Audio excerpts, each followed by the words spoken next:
आज की इस वीडियो में बात करने वाले हैं एसएससी एमटीएस 2024 के कुछ मोस्ट इंपॉर्टेंट क्वेश्चन जो कि आपके एग्जाम्स के लिए बेहद इंपॉर्टेंट रहने वाले हैं। तो मैं इस वीडियो में इंग्लिश के मोस्ट इंपॉर्टेंट क्वेश्चन कवर कराने जा रहा हूं। तो चलिए वीडियो को शुरू करते हैं, क्योंकि यहां पर एक एक क्वेश्चन इंपॉर्टेंट रहने वाले हैं, तो वीडियो को आप जरूर पूरा देखिएगा। तो पहला क्वेश्चन में वन वर्ड सब्स्टिट्यूशन पूछा गया है, तो क्वेश्चन को देख लेते हैं। One who does not make mistakes, तो इसका मतलब होता है जो गलतियां नहीं करता है। तो इसको यहाँ पर क्या कहा जाता है, तो देख सकते हैं ऑप्शन में दिया गया है इनफेलिएबल। तो इनफेलिएबल का मतलब क्या होता है, तो उसका मतलब होता है अचूक। अचूक। इसके नीचे में दिया हुआ है इनलाइटमेंट। इनलाइटमेंट का मतलब होता है परम ज्ञान। परम ज्ञान। जस्ट नीचे में लिखा हुआ प्रैक्टिकल, तो इसका मतलब क्या होता है, या फिर वास्तविक कर सकते हैं, या फिर हम जो करते हैं ना प्रैक्टिकल साइंस में, वो भी प्रैक्टिकल, यानी कि रियलिटी में जो चीज़ करते हैं उसको वास्तविक रूप से करते हैं, उसको प्रैक्टिकल यहाँ पर कहा जाता है। इसके नीचे में लिखा हुआ है ओमनीपोटेंट। तो ओमनीपोटेंट का मतलब होता है सर्वशक्तिमान। सर्वशक्तिमान। तो ऐसे में कौन सा ऑप्शन यहाँ पर हो जाएगा, जो कभी गलतियाँ नहीं करता है, तो ऐसे में हो जाएगा यहाँ पर इनफेलिएबल, यानी कि अचूक। नेक्स्ट क्वेश्चन में फिल इन द ब्लैंक्स पूछा गया है। तो क्वेश्चन में देख सकते हैं कि she is more beautiful than fill up em. तो यहाँ पर खाली स्थान में क्या होगा, तो यहाँ पर देख सकते हैं एम दिया गया है, तो एम के आगे हमेशा क्या लगता है, आई लगता है। तो यहाँ पर आई यहाँ पर सही जवाब हो जाएगा। अगर मान लीजिए कि यहाँ पर एम नहीं होता, तो फिर यहाँ पर कौन सा ऑप्शन लगाते आप, तो भी यहाँ पर आई लगाते हैं। आखिर क्यों, तो यहाँ पर ऐसा इसलिए क्योंकि जो सी है उसकी तुलना, यानी कि सब्जेक्ट की तुलना यहाँ पर सब्जेक्ट से की जा रही है, यानी कि सी की तुलना यहाँ पर आई से किया जा रहा है, ना कि यहाँ पर ऑब्जेक्ट से किया जा रहा है। यहाँ पर ऑब्जेक्ट्स कौन है, तो यहाँ पर देख सकते हैं मी है, माई है और हिम है, ये सारे ऑब्जेक्ट्स हैं। तो सब्जेक्ट की तुलना यहाँ पर सब्जेक्ट से किया जा रहा है, तो इसलिए यहाँ पर आई का यूज किया जा रहा है। नेक्स्ट क्वेश्चन में फाइंड द एरर पूछा गया है। तो आखिर सेंटेंस में कौन सा एरर है, कहाँ पर एरर है, तो देखते हैं यहाँ पर no sooner she had realised her blunder then she began to take corrective measures. तो यहाँ पर देखते हैं नो सूनर वाला क्वेश्चन पूछा गया है, और नो सूनर के बाद हमेशा हेड या फिर डिड लगता है, और नो सूनर के बाद जब भी हेड लगता है उसके बाद यहाँ पर सब्जेक्ट आएगा, यानी कि सी आएगा या फिर कोई भी चीज़ आएगा, सी ही दे इट ये सब आएगा। लेकिन यहाँ पर देख सकते हैं पहले सी आया है, उसके बाद यहाँ पर हेड आया है, तो यहाँ पर हेड को पहले होना चाहिए था, उसके बाद सी को इसके बाद होना चाहिए था, यानी कि नो सूनर हेड सी रियलाइज्ड, तब यहाँ पर सही होता। तो ऐसे में जो ऑप्शन ए है यहाँ पर आपका यहाँ पर एरर है। इसके अलावा आपको बता दूं कि नो सूनर के साथ यहाँ पर देन का भी प्रयोग होता है, तो यहाँ पर देख सकते हैं देन का प्रयोग किया गया है। अगले क्वेश्चन में आइडियम पूछा गया है। तो क्वेश्चन में देख सकते हैं कि Anoop goes well in the dead of winter every year. तो यहाँ पर आइडियम में पूछा गया है in the dead of winter, तो इसका मतलब क्या होता है, तो सर्दियों के अंत में। और बेल्ट का मतलब क्या होता है, तो इसका मतलब होता है गंजा। बेल्ट का मतलब होता है गंजा। तो यहाँ पर कौन सा ऑप्शन हो जाएगा, तो यहाँ पर हो जाएगा in the middle of winter. Next question में फिल इन द ब्लैंक्स पूछा गया है। तो सेंटेंस में देख सकते हैं कि when it started to rain the children took shelter in a hut. तो इस सेंटेंस का मतलब हो गया कि जैसे ही बारिश शुरू हुआ, जो बच्चा था वह किसी झोपड़ी में आश्रय ले लिया। तो यहाँ पर हट का मतलब झोपड़ी होता है, हट का मतलब झोपड़ी होता है, और शेल्टर का मतलब होता है आश्रय। तो जैसा ही बारिश हुआ, बच्चा क्या करता है, वह किसी झोपड़ी में आश्रय ले लेता है। तो ऐसे में यहाँ पर कौन सा ऑप्शन हो जाएगा, क्लोज या फिर नियरली या फिर नियर या फिर नियर बाय। तो यहाँ पर बच्चा कौन से झोपड़ी में आश्रय लेगा, जो सबसे ज़्यादा नज़दीक होगा। तो ऐसे में जो नियर बाय होगा उसका मतलब होता है सबसे ज़्यादा नज़दीक। तो ऐसे में आपका ऑप्शन डी यहाँ पर सही हो जाएगा, नियर बाय। नेक्स्ट क्वेश्चन में वन वर्ड सब्स्टिट्यूशन पूछा गया है। तो यहाँ पर देख सकते हैं क्वेश्चन में लिखा गया है कि an amusing and interesting story, यहाँ पर स्टोरी छूट गया है, स्टोरी होगा, स्टोरी यानी कि कहानी। तो an amusing and interesting story का मतलब क्या हो जाएगा? तो इसका मतलब हो जाएगा एक मनोरंजक और दिलचस्प कहानी। नीचे में देख सकते हैं ऑप्शन दिया गया है, तो ऑप्शन में है पोएजी। पोएजी का मतलब होता है कविता या फिर काव्य, कविता या फिर काव्य। नीचे में लिखा हुआ है लीजेंड। लीजेंड का मतलब होता है दंत कथा, दंत कथा। ब्लेसी, ब्लेसी का मतलब क्या होता है? बहादुर या फिर साहसी। एनेक्डोट, एनेक्डोट का मतलब होता है छोटी सी कहानी, छोटी सी कहानी। तो ऐसे में कौन सा ऑप्शन हो जाएगा? तो ऑप्शन डी आपका यहाँ पर सही हो जाएगा।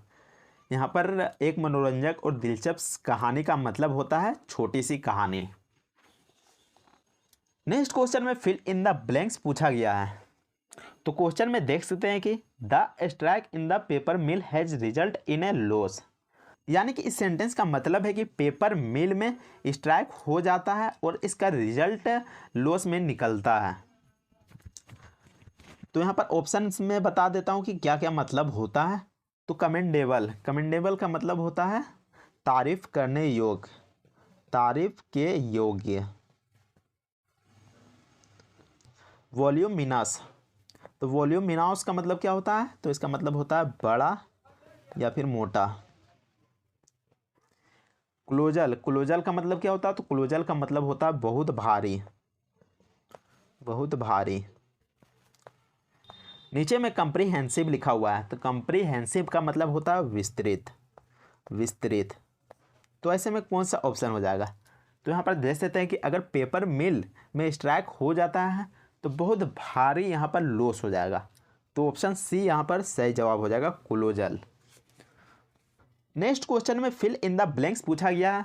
तो क्वेश्चन में पूछा गया कि the popularity of Donald Trump as a political leader is on fill in the blanks. तो यहाँ पर क्या होगा?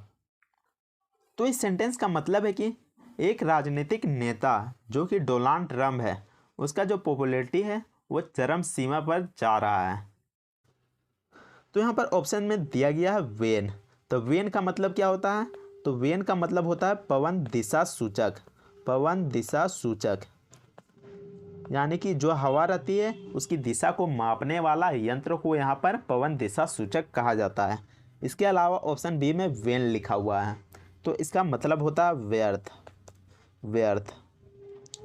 नीचे में सी में लिखा हुआ है वेन, तो इसका मतलब होता है घट जाना, घट जाना या फिर पतन भी कह सकते हैं।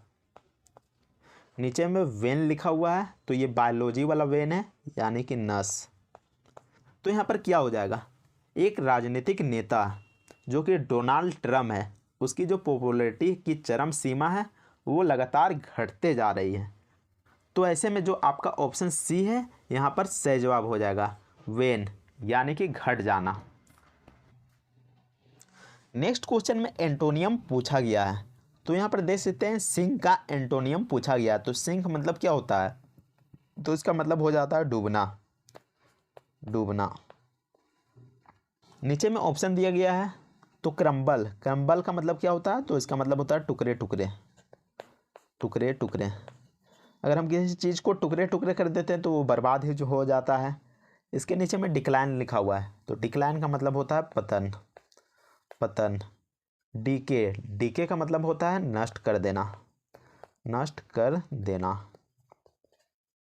जस्ट नीचे में लिखा हुआ है मेलियोरेट। तो मेलियोरेट का मतलब क्या होता है? सुधार करना, सुधार करना या फिर बेहतर बनाना। तो ऐसे में सिंक का उल्टा क्या हो जाएगा? तो यहाँ पर देख सकते हैं क्रम्बल हो गया या फिर डिक्लाइन हो गया या फिर डीके हो गया। तीनों का मतलब यहाँ पर बर्बाद कर देना, नष्ट कर देना या फिर ख़राब कर देना हो जाता है। लेकिन जो डी ऑप्शन है उसका मतलब सुधार करना है। तो ऐसे में जो आपका सिंक का एंटोनियम है वो यहाँ पर मेलियोरेट हो जाएगा। ऑप्शन नंबर डी यहाँ पर सही हो जाएगा। नेक्स्ट क्वेश्चन में आइडियम पूछा गया है। तो यहाँ पर दिया गया है माइडस टच। तो इसका मतलब क्या होता है? तो माइडस टच का मतलब होता है कि जो भी व्यक्ति किसी काम को करने में लग जाता है तो उस काम को करने के बाद उसे हमेशा फ़ायदा होता है। यानी कि हर काम करने के बाद हर काम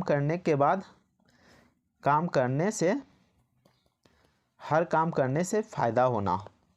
माइडस टच का मतलब यही होता है, हर काम करने से फ़ायदा होना।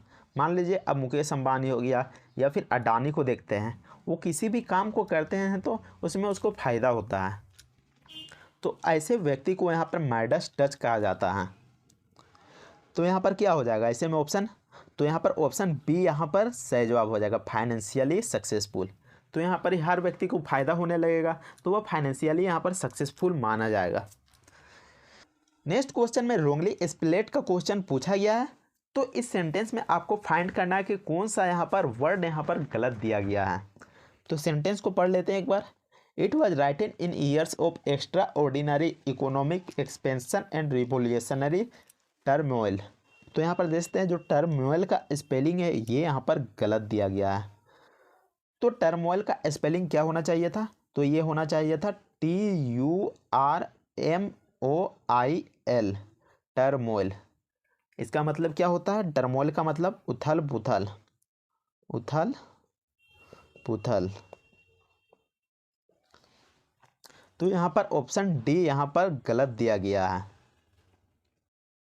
इसके अलावा एक्स्ट्रा ऑर्डिनरी, इसका मतलब क्या होता है, तो इसका मतलब होता है असाधारण, असाधारण। नीचे में एक्सपेंशन लिखा हुआ है तो इसका मतलब क्या होता है, तो इसका मतलब होता है विस्तार। रिवोल्यूशनरी, इसका मतलब क्या होता है, तो इसका मतलब होता है क्रांतिकारी, क्रांतिकारी। और जैसा कि मैंने अभी टर्मोइल का मतलब बताया, इसका मतलब होता है उथल पुथल, उथल पुथल। तो ऐसे में आपका जो स्पेलिंग गलत दिया है वो यहाँ पर टर्मोइल का स्पेलिंग गलत दिया गया है, यहाँ पर TURMOIL होता। उम्मीद करते हैं कि आपको यह वीडियो पसंद आया होगा। अगर वीडियो पसंद आता है तो वीडियो को लाइक जरूर कीजिएगा और चैनल को सब्सक्राइब जरूर कर लीजिएगा। इसके अलावा अगर आप हमारे GK GS के वीडियो देखना चाहते हैं तो आप हमारे प्लेलिस्ट में जाकर देख सकते हैं। तो मिलते हैं नेक्स्ट वीडियो में, तब तक के लिए जय हिंद, वंदे मातरम।